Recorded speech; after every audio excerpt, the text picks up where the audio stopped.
komunikasi, ya, tertulis untuk menyampaikan informasi, pesan atau permohonan. Nah, surat dibagi lagi menjadi dua, ada surat resmi dan surat tidak resmi. Pengertian dari surat resmi adalah surat yang digunakan untuk keperluan kedinasan atau kelembagaan.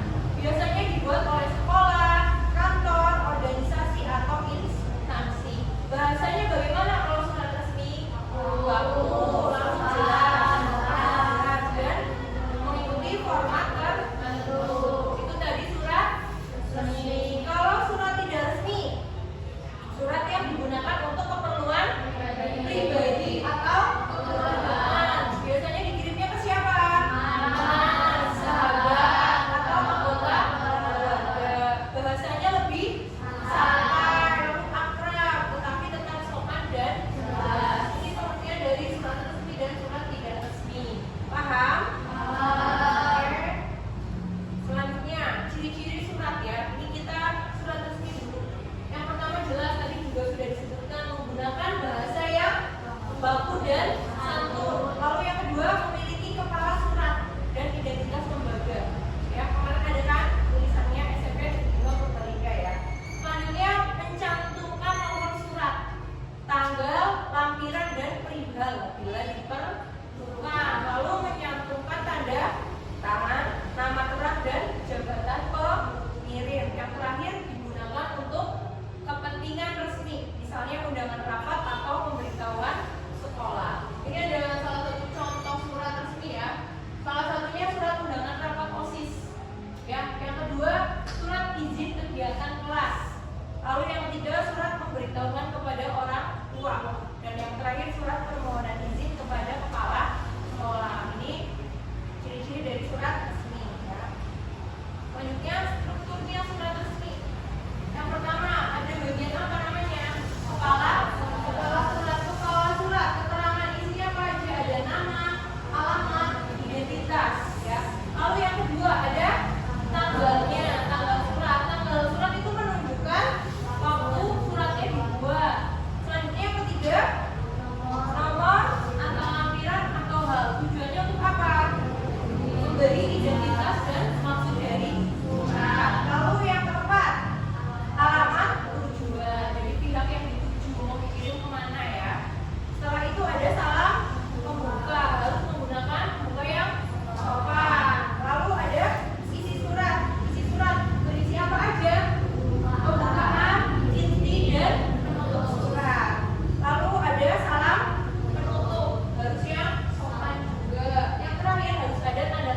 perbedaan dari surat resmi dan tidak resmi.